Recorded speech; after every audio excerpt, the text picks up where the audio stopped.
Ya, vale.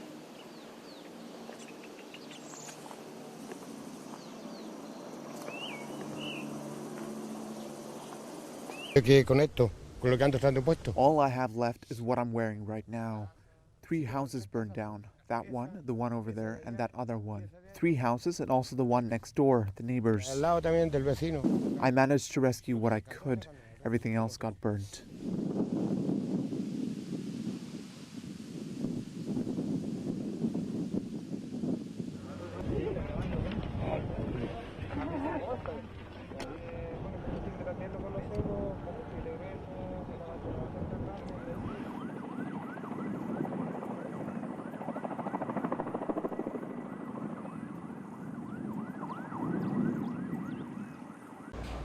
At the St. Joseph COVID Treatment Center in Kinshasa, patients lie in ramshackle rooms breathing oxygen from old tanks.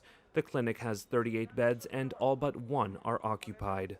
In a backyard littered with medical equipment, tents are needed to cope with the overflow.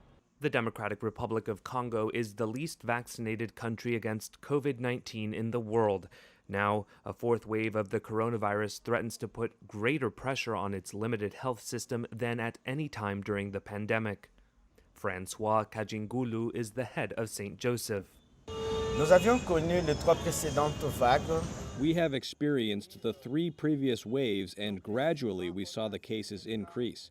In the 4th wave, there are overnight jumps. On Monday, we had 5 to 6 cases, and on Saturday, you go straight to between 30 or 36 cases, so 6 times higher. So there is a very rapid rise in COVID-19 cases in this 4th wave. The increase is part of an Africa-wide surge that saw weekly COVID cases spike 83% in mid-December, driven by the Delta and Omicron variants, although deaths remain low, the World Health Organization said. Congo registered 6,480 new cases in the week of December 13th, more than double the number hit during its previous record in June, WHO data show. The official infection tally in Congo, which has a young population and where few people get tested, is still low compared to many countries. But the low level of inoculation worries health officials who say that unvaccinated populations increase the risk of new variants emerging. Fewer than 300,000 people out of a population of 90 million have received at least one dose, Reuters data indicate, lower than anywhere else. Hostile terrain, remote populations, and lack of resources have stunted vaccine rollouts. The recent surge in cases has pushed authorities to ramp up inoculations, and the weekly vaccination rate is at its highest yet. This tented vaccinodrome in capital Kinshasa is part of that effort, where some who received their shots said they were persuaded to do so because of the latest surge. Before, we were in the dark about the consequences associated with this 4th wave of COVID-19. This is too strong, and COVID really exists, and to protect myself, I've come to get the vaccine. Health workers at the center are vaccinating around 200 people per day, but that is still below its 300-person capacity. An 8th round of talks aimed at salvaging the Iran nuclear deal kicked off in Vienna on Monday. Tehran has maintained its focus on one side of the original 2015 bargain, demanding sanctions against it be lifted. They've also refused to meet directly with U.S. officials, forcing the deal's remaining parties to shuttle between the two sides. Little remains of the original deal. It had lifted sanctions on Iran in exchange for restrictions on its nuclear activity. Then U.S. President Donald Trump pulled out of the deal in 2018 and reimposed sanctions. That prompted Tehran to breach and even exceed many of those nuclear restrictions. The previous round of talks ended a little over a week ago after adding some new Iranian demands, with Western powers warning that time was running out for negotiations. Iran insists all U.S. sanctions must be lifted before steps are taken on the nuclear side, while Western negotiators say both demands must be balanced. U.S. sanctions have slashed Iran's oil exports, its main source of revenue. Tehran does not disclose data, but shipping assessments suggest a fall from around 2.8 million barrels per day in 2018 to a fraction of that volume, as low as 200,000. Israel on Monday administered a second round of COVID-19 booster shots to a test group of health workers in what it said was the first major study into whether the additional boosters will help fight the fast-spreading Omicron variant.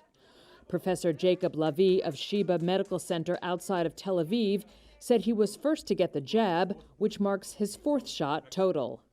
To paraphrase an old saying, it's a small jab in the shoulder, probably a giant step for mankind.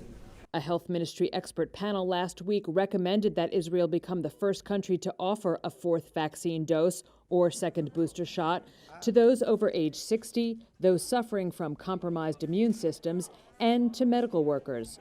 The proposal was welcomed by the Israeli government in a country where turnout for vaccines appears to be plateauing. Professor Gili Regev Yohai is the study's director. We'll have initial data within a few days about the safety, and I think then we'll feel more safe to say, okay, everybody who has immune suppression can go and get it. Or people, if we see that we have an outbreaks with severe disease in elderly homes, maybe we should recommend them, but we'll have a little bit basis on how much immunogenicity this raises, this fourth vaccine. Israel was the fastest country to roll out initial vaccinations a year ago and became one of the first to launch a booster program after observing that immunity waned over time. On Monday, the health ministry said it was shortening the time between offering the second and third doses of COVID-19 vaccines to 3 months from 5 in order to beat back rising infections. Prime Minister Naftali Bennett has been in self-isolation at home since Sunday after his 14-year-old daughter tested positive with what his office says is probably the Omicron variant. He subsequently tested negative and is working from home. The S&P 500 closed at a record high on Monday, its fourth straight session of gains, as strong U.S. retail sales underscored economic strength and eased worries from Omicron-driven flight cancellations that slammed travel stocks. The Dow rose by nearly 1%, and the S&P 500 and NASDAQ both gained by roughly 1.4%. Hillary Kramer, chief investment officer of Kramer Capital Research, said the rally is typical for the U.S. stock market in the final week of December. We are in a classic Santa Claus rally. This is a year-end groupthink effort. It happens every single year that I've been in the market, which is for over 30 years. And everyone just gets in their big funds, fast money. Large institutions know that they can squeeze out a few more dollars from all the top stocks that they've been owning. And that's why we see everything from NVIDIA to Amazon to some of those new Rivian electric vehicle kind of cars doing so well today. Everyone's trying to get that up there. And we do not call it collusion. It's not, because a lot of those NASDAQ companies did not perform. And that's why specifically we see NASDAQ really catching a bid today. The NASDAQ got a boost from mega cap companies including Tesla, which climbed 2.5%, also Microsoft and Apple, which both rose by more than 2%, and Meta platform, formerly Facebook, rose by more than 3%. Helping fuel the gains was a report from MasterCard, which said U.S. holiday season retail sales rose 8.5% from November 1st to December 24th, powered by an e-commerce boom. While the S&P 500 retailing index gained, its airlines index plummeted after about 800 more flights were canceled on Monday after airlines nixed thousands during the Christmas weekend as Omicron cases soared. But all 11 main S&P 500 sector indexes advanced on Monday, with energy and tech leading the percentage gains. The main U.S. stock indexes are on track for a third straight yearly gain, with the benchmark S&P 500 poised for its best three-year performance since 1999.